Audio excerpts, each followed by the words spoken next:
So Richard, your work is called Headless Ness, right? That's right. To me, it appears very much like you have a head, right? So what does headlessness mean? What does that mean? Well, I have one for you, but I don't for me. And I'm just being aware of my own point of view and taking it seriously. So when I look at you, I have your face and not Richard. Okay. So what about looking in a mirror? And when you see a reflection in the mirror, there's some identification with that face belonging to you, yeah? Yes, the mirror shows me what I look like at that range, at 18 inches or something. And what I look like depends on where I'm looked at from. So from there you see my face. If you came up to me, you'd see a patch of skin, and then you'd find, with the right instruments, cells. And so we have layers. And my mirror shows me what I look like at that layer. Or if I had a bigger mirror and put it further away, I'd see my whole body. Right, and then zooming out, I'd see the country and the planet and the star. Right. So this is verifiable if you have the instruments, that you have layers. And you identify with these layers. So I identify with my face in the mirror. And I identify with my whole body, or identify with my country, or my planet, say, or my hand. And the Headless Way is the heart of the Headless Way, I suppose, is asking the question, who am I? So who is at the heart of all these appearances, all these layers? Who is it that identifies with these layers? Well, yes, that's right.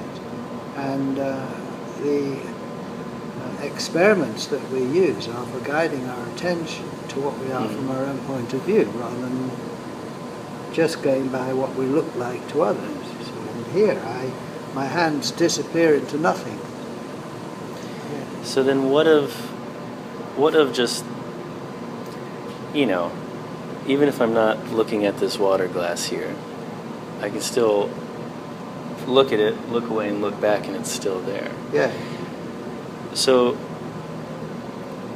it's not so much like, are you saying that my hands disappear, like they cease to exist when they go back here, or what? Well, it might be easiest to explain it developmentally. When you're in the first stage of the baby, the hands disappear. Right. And the glass isn't there when you look away. Right. And the toy is gone. Right. And tomorrow doesn't exist. Right. And growing up is learning to see yourself from outside and imagine what's behind you and what's there when you can't see it, and take that seriously. It's very useful. Well, absolutely. It's absolutely crucial. Yes. So I absolutely accept that there's something behind me and that tomorrow's going to exist. But now I distinguish between that kind of knowledge and my direct experience. Because when we're a baby, we're headless and we don't know about what's behind us. And when we're an adult, we've learned to think about what's behind us, but we then suppress our headlessness. You see, our true nature. Which we sort of need to do in a way. But then when you become aware again of your headless openness, your true self, you don't then deny the kind of level on which the glass is still there when you can't look at it. Right. You have both. So it's a both and. Yeah. It's not exclusive. No, not at all. You don't have to sacrifice the effective ways that we operate in the world for headlessness. No, of course not. No. That's good. Enjoy both. Yeah, it's quite good, isn't it? It's good. Yeah. What did you say? Thank goodness. At the talk today, you said you can have your cake and eat it too. Yeah, that's it. That's probably a relief for some. Oh, huge. I think, I've seen, researching different spiritual paths, there can be a quality of denial. Yes. Denying this experience or denying myself. Yes. Yeah, I think that's a sort of central question or even problem in the spiritual life is, what to do with the individual self when you've discovered the true self. Yeah, so what do we do? Well, you place it, you see. My face is there in the mirror, and somewhere out there between you and me, but here I'm empty. So now I don't have to get rid of Richard. I enjoy the presence of Richard wherever he is, you see, but I'm aware that Richard is a kind of disguise I'm putting on as who I really am, you see. Maybe we could fashion one of the headless experiments, because people are going to be watching this video, so the people watching the video are seeing a certain perspective of us. Yes, that's right. Well, no, that's very good. The viewer will be looking from there, I suppose, and they can see our two heads. Right, one head, two heads. But for me, it's head to no head, and the same the other way around. Because I see your head, but you don't see yours. No, there's just phenomena arising. That's right. Yes. So now the viewer can notice that there's two heads here, but they don't see their own head there. You see. And our two faces are appearing in the open space that you're looking at us. So welcome. So there's a no head over here. Yes. There's a no head over here. Yes. But, okay, so that's an interesting question, right? Is it one no head, two no head, three no head, or is it just... Well, you see what I mean? I do. Mm-hmm. I mean, on present experience, how many no heads do you actually experience?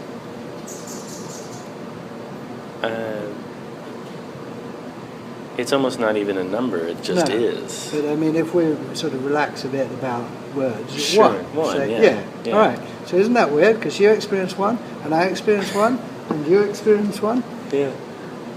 It's a deep mystery, this, you see, that the one has somehow become many. I don't know how it does it. Yeah. You see, but I think one of the good things about it, it gets to talk to itself on Friday morning in California. Right. With two voices. With two voices. Yes. See, two voices in one no head, right? Yeah. Yes. Yeah. Which is just fantastic. The pointing out methods of the headless way are, in my experience, they're almost childishly direct. Almost. They are. Okay, they are. Yeah. And it's almost topsy-turvy.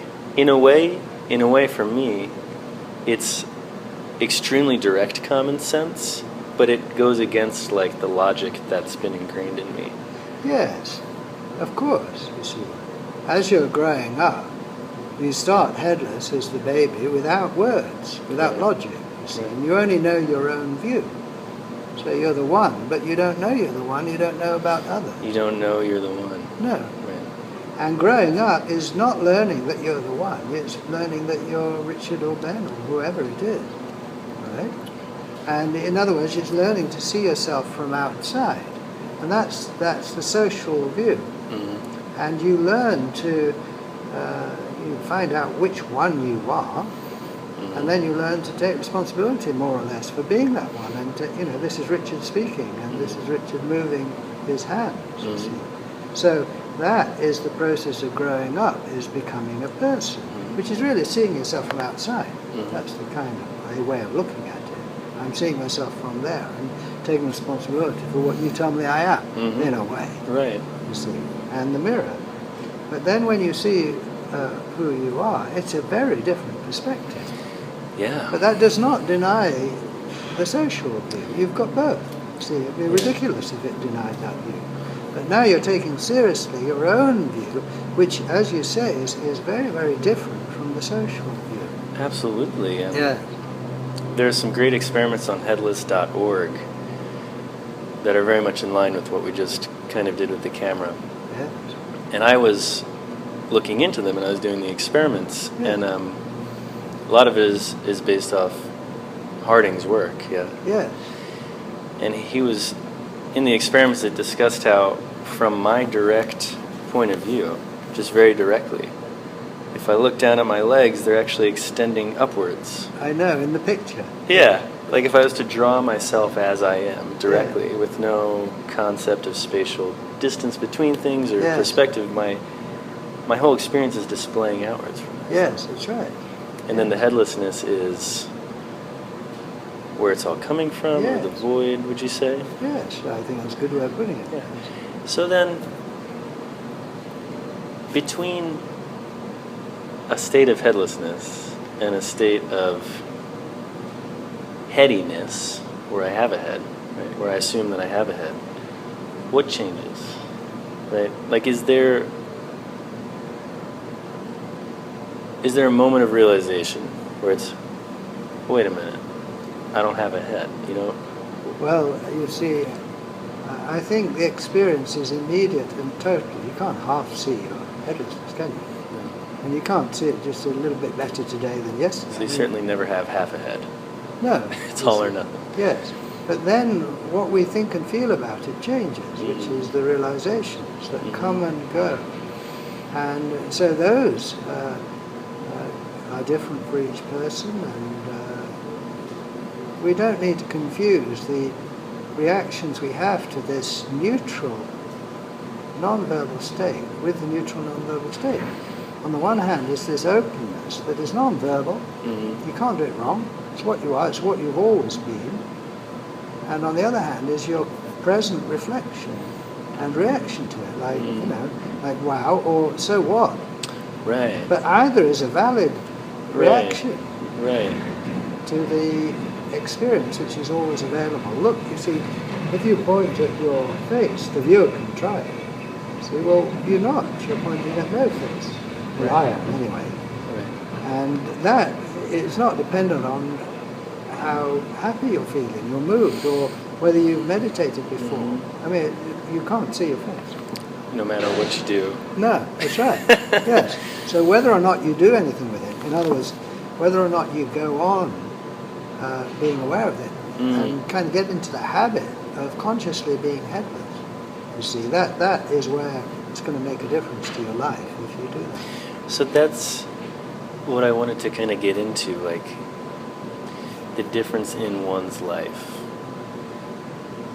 This is more or less a spiritual practice, if we had to categorize it, yeah. And, you know, a lot of spiritual practices are focused on dealing with suffering, you know, because sometimes it's very uncomfortable to have a head. Sometimes it's very uncomfortable to be a distinct sense of self. You know, there's these self-consciousnesses. There are these little moments of existential suffering that are constantly happening. So with headlessness, does that address suffering, or what is its stance on, you know, human suffering? Well, I think the one thing is just as I see it's face to no face and sound to silence, if you like, so it's suffering to no suffering. And so it places the suffering. And it doesn't make the suffering go away necessarily, but it locates it. And you've got to try it out. I mean, just as I'm space for my hand, I'm space for the sensations of my hand, I'm space for the pain in my hand, or I'm space for something that's a problem coming up in the space. Right. So then one looks to see whether or not this ongoing awareness of being space for what's happening makes a difference. Right. Well, it does. Right. You see, because there's a place right where you are that is not affected by the suffering. And this isn't because you've been meditating for a long time. It's just true. It's just there. It's just there. It's free and empty and silent and still and free of problems. But, or you could say it's free for problems, right? But that awareness that you're free of problems where you are, it doesn't sound like much, but, you know, well, what's the alternative anyway? But, well, I suppose there are, but try it out, you see. And you're living from the truth, that's the bottom line. Right. That's the way things are. The sense that I get is that it's somewhat of a yoking of the personality, or this arising sense of identity, you know, Ben-ness, or Richard-ness, is that which experiences suffering. And reminding Ben or Richard-ness of its context, of this space, has some sort of soothing effect. Yes. Just by nature, right? Yes. You don't have to prove that. You've experienced it. Yeah. Yes. So, that being said, when presenting headlessness to audiences or individuals, do people get hung up on it? Like, is there a point where people get stuck, where they don't allow themselves to experience it directly? Or they experience being headless? Yeah. Well, I think everyone reacts differently, inevitably. And you either say yes, no, or maybe to it, I think. And no today might be yes tomorrow. And yes today might be no tomorrow. Right. You can never quite tell. Mm-hmm. So who knows why someone resists this? I suppose there's lots of ways of thinking about it. And I find it difficult to predict who will say, yes, that's true, and I can see that's valuable, and who will not. Mm-hmm. You can often tell just after a few minutes, mm-hmm. someone is just not interested, mm-hmm. and someone else is just wide open and enjoying it. Yeah. So, you see, I think that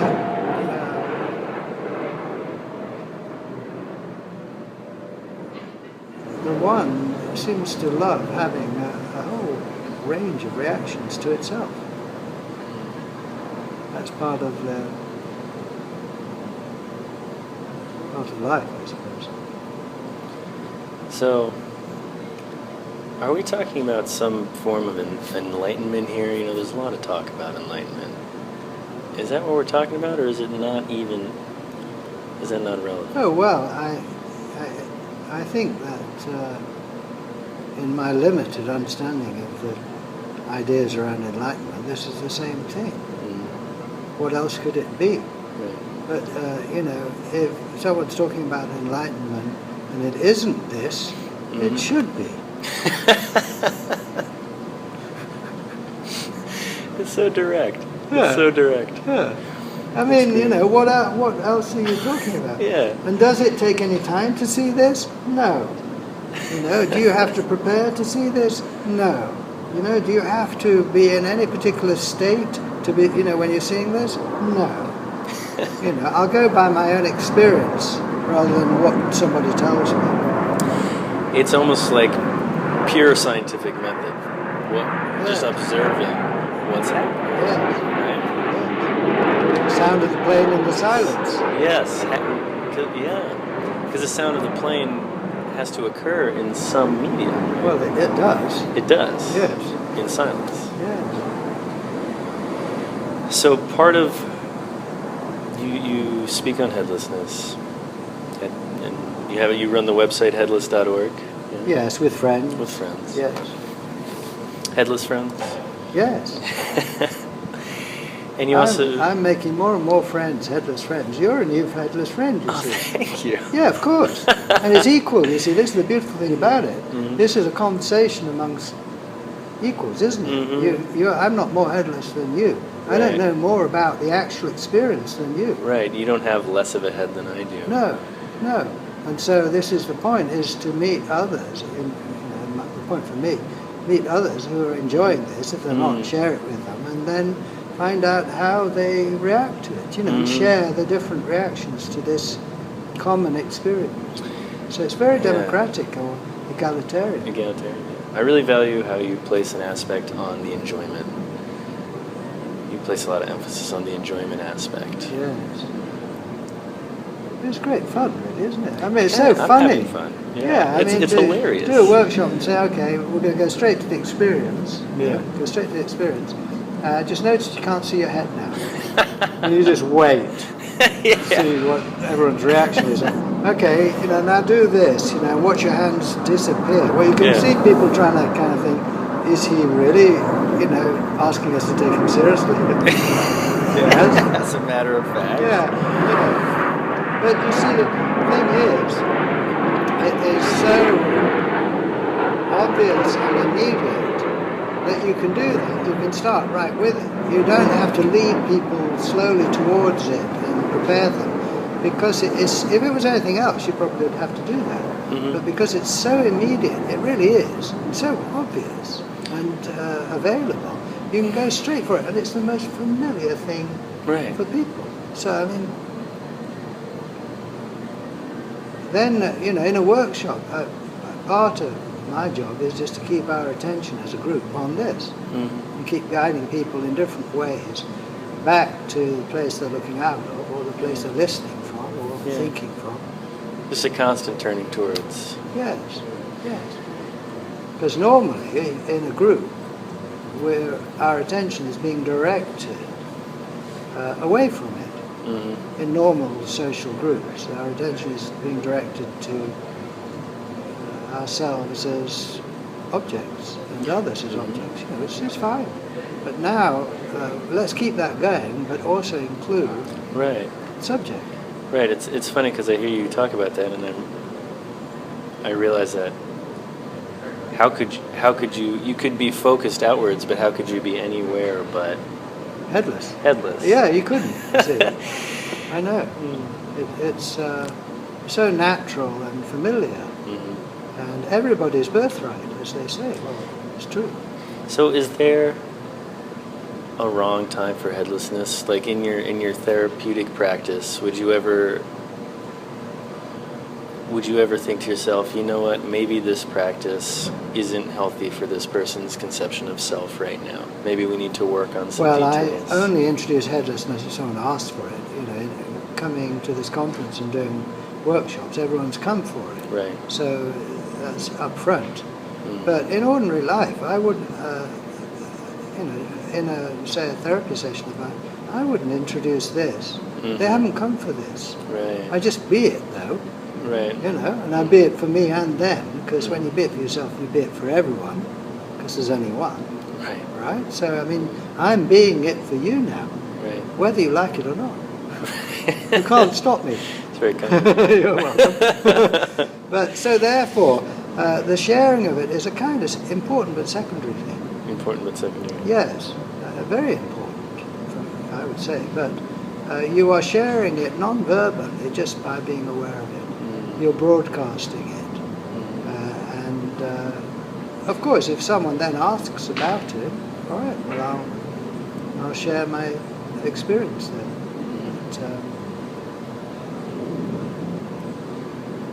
You can just be it and broadcast it that way. It's beautiful. Yeah. Thank you for taking time to talk with us. I was afraid that interviewing a headless man would be gruesome. Sometimes there's blood on the tracks. Blood on the tracks, but it was actually quite clean and sanitary. Well, we haven't finished yet. You never quite know what's going to happen. You never quite know.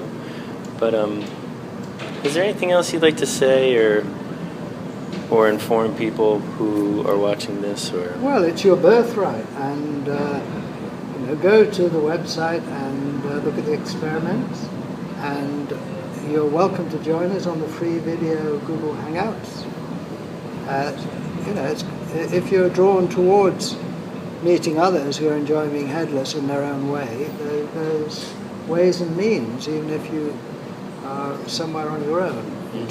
So just extending a hand of friendship and welcoming, and our aim, well, my main aim is to enjoy it and be it, but alongside that is to share it. So if whatever way we can help each other share this around, like you're doing now, that's marvelous. Thank you so much for sitting with us, Richard Lang. Headless.org is where you can find more information. And we wouldn't have this conversation if it wasn't for the Science and Non-Duality conference that we're at, so scienceandnonduality.com. Thank you so much. Face to No Face. San Jose Airport. San Jose Airport, yeah. Marvelous. Well, that's marvelous. Thank you. Thank you. So much fun. Yes.